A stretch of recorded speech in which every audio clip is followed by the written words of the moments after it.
స్వచ్ఛాంధ్ర అనే కార్యక్రమం అది పిల్లల్ని చైతన్యపరిస్తే, అదేవిధంగా ఆ ప్రాంతంలో ప్రతి నెల ఒక్కొక్క ప్రాంతంలో పెట్టి ఆ ప్రాంతంలో ఉన్న పెద్దల్ని వీళ్ళందరూ కూడా పిలిచి ఈ కార్యక్రమం ఉద్దేశం తెలియజెప్పి మన మన ఇల్లు శుభ్రపరచుకోవటమే కాదు, మన పరిసర ప్రాంతాలు కూడా శుభ్రంగా ఉండే దాంట్లో మనం బాధ్యత వహించాలని చెప్పి ఒక కాన్సెప్ట్ క్రియేట్ చేయడం. కానీ ఇవాళ మన ఇంట్లో ఉన్న వేస్ట్ బయటికి రాకుండా మన ఇంట్లోనే దాన్ని మనకు ఉపయోగపడే విధంగా చేసుకునే గొప్ప టెక్నాలజీ కూడా వచ్చింది. ఒక చిన్న చిన్న మిషన్లు మనం కొనుక్కుంటే మన ఇంట్లో వచ్చిన అన్నం వేస్ట్ కానీ, పేపర్ వేస్ట్ కానీ, ఎలాంటి వేస్ట్ అయినా సరే దానిలో ఒక పూటలోనే అది డికంపోజ్గా తయారు చేసే మిషనరీ వచ్చింది. అలాంటి మిషనరీ వాడాలని చెప్పి ఈరోజు మన కార్పొరేషన్ కూడా ఒక చట్టం కూడా తీసుకురావడం జరిగింది.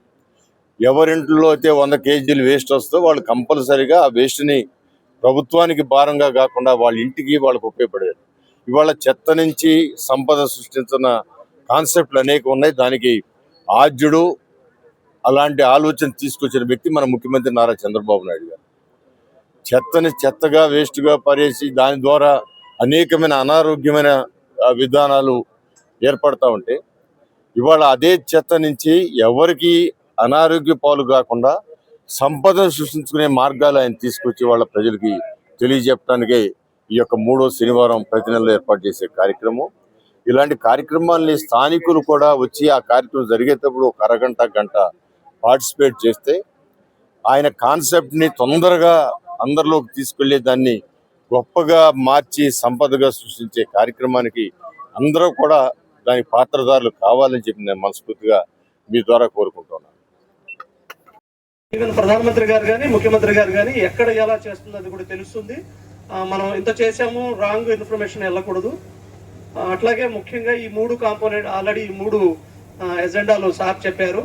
అట్లాగే రొటీన్గా డోర్ టు డోర్ కలెక్షన్ 100% జరగాలి, అది కంపల్సరీగా జరగాలి. ఇప్పటి వరకు మనకి సిటీలో 150 బల్క్ వేస్ట్ జనరేటర్స్ ఎన్యూమరేట్ అయ్యారు. ఈ ఎన్యూమరేటర్ అయ్యే వాళ్ళకి ఏంటంటే ఏపీసీఎంఎస్ యాప్లో ఆల్రెడీ మనం ఆన్లైన్ చేసి సిడిఎంఏ ఆఫీస్కి గవర్నమెంట్కి పంపించాం.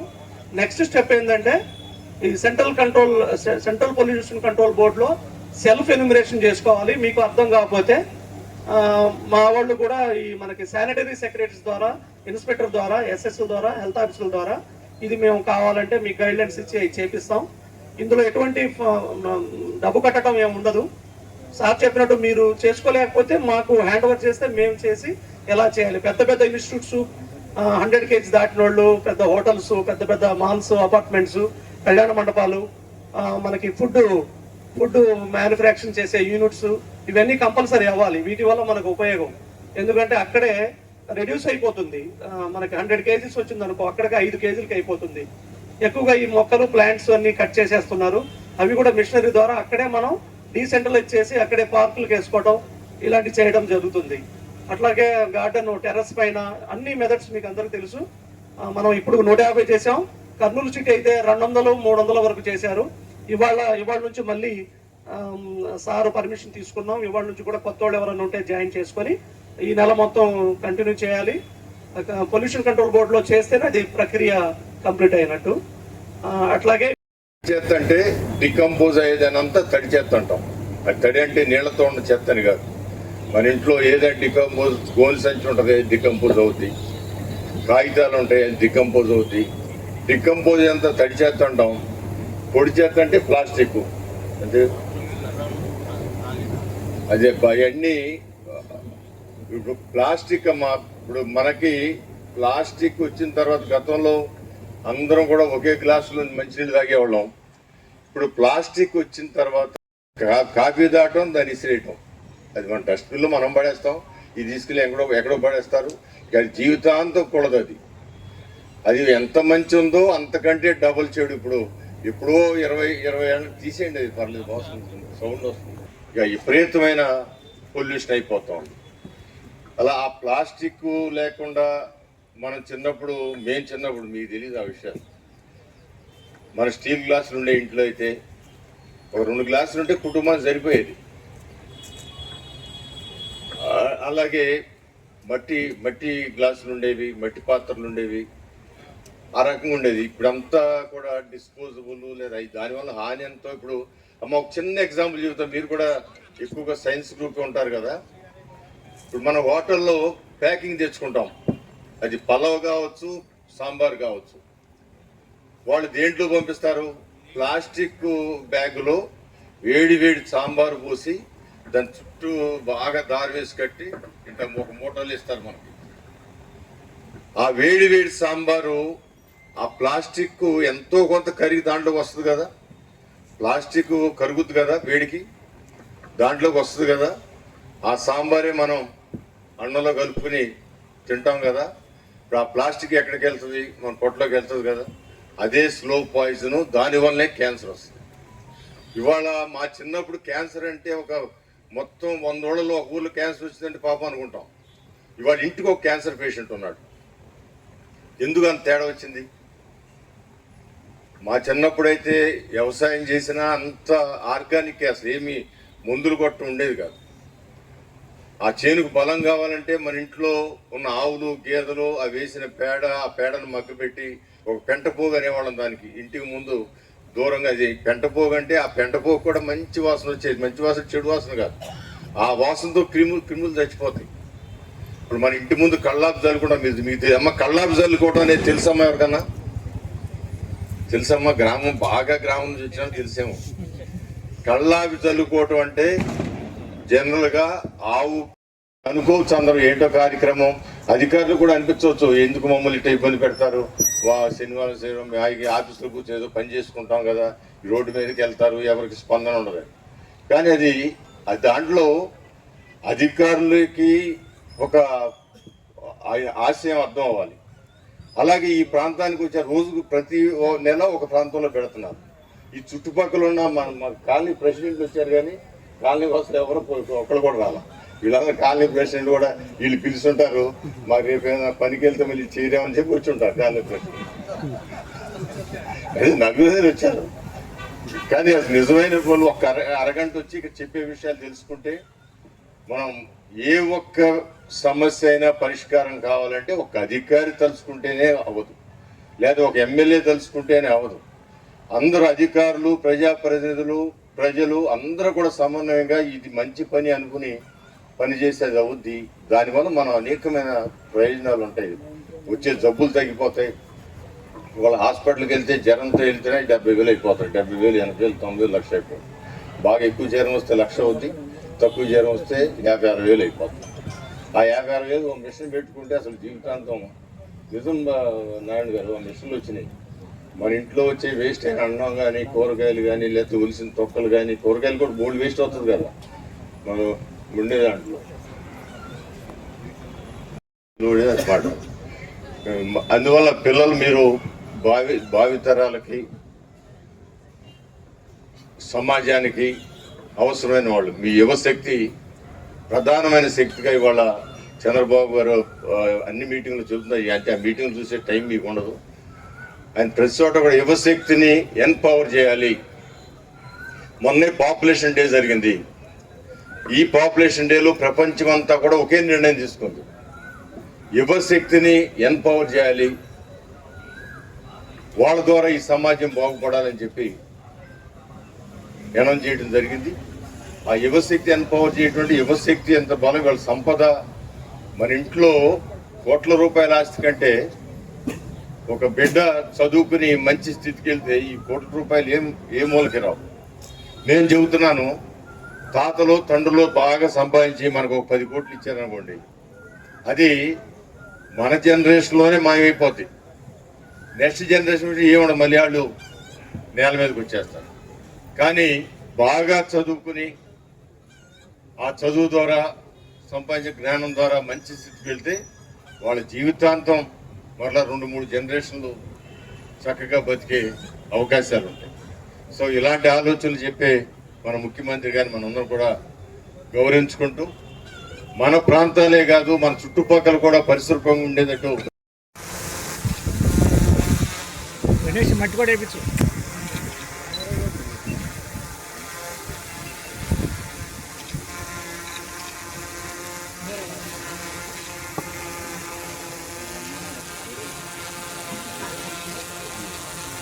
నారా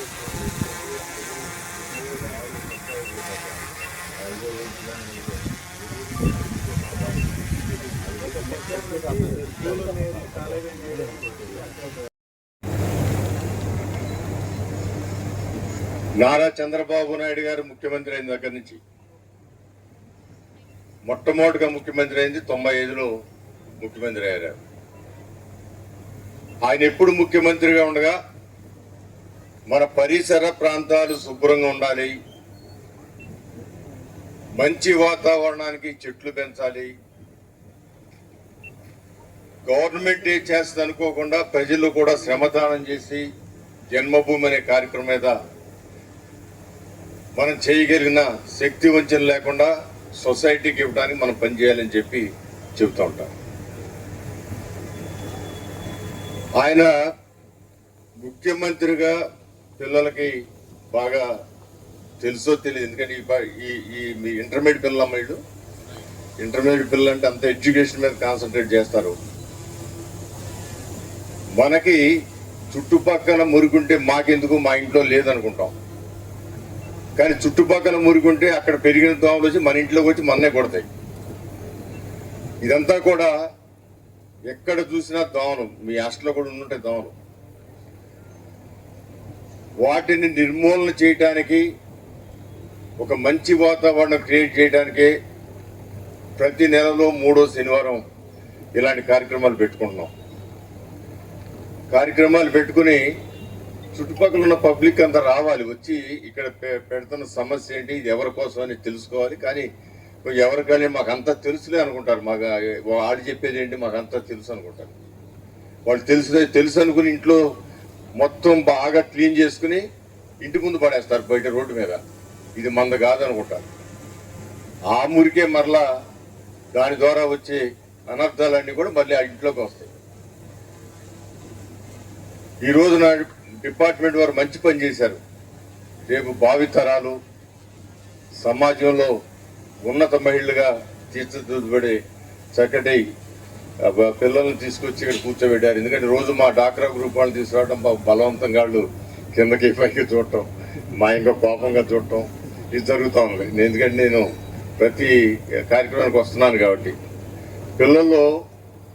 పిల్లలు విషయాన్ని అర్థం చేసుకోగలుగుతాయి. ఇవాళ మా జోనల్ కమిషనర్ గారు చాలా చెప్పేవారు,